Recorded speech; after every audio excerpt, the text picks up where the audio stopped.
ស្មៃស្មៃ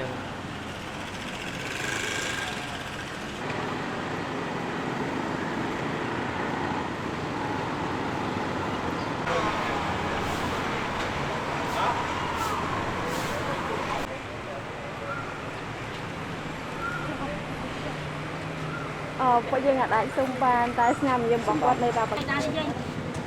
ហើយយ៉ាងខ្លួនឯងគាត់យ៉ាងប៉ុណ្ណាខ្ញុំបានជួបគាត់ទេសុខភាពគាត់ល្អប្រសើរទេគាត់អត់មានបញ្ហាទេតែគាត់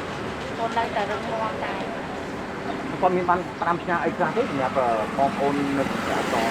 ទៅពេលដែលខ្ញុំទៅជួបគាត់នៅពន្ធនាគារគាត់តែងតែតាមផ្ញើឲ្យបងប្អូនដែលស្រឡាញ់នៃការសកម្មភាពដែលគាត់ការពីបរិស្ថានគ្រប់គ្រងគាត់ហ្នឹងផ្ដាំសួរសង្គមហើយនឹងលើកទឹកចិត្តដល់យុវជនឲ្យកុំឲ្យចោះចាញ់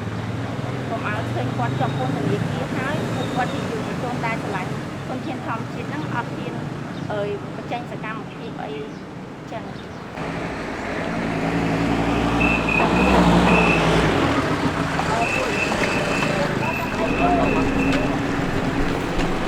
មានអីទេមានតែទូចឬក៏ស្នើសុំឲ្យតុលាការគួរតែដោះលែងពួកគាត់ទាំង5នាក់ទៅពួកគាត់ធ្វើការងារដើម្បីតែបរិស្ថានទេគាត់អត់មានទៅរួមគំនិតក្បត់ណាពួកគាត់សិតតែអ្នកដែលអត់ខ្លួនតូចមួយអត់មានអាវុធអីទៅឯណារួមគំនិតក្បត់ទេអញ្ចឹង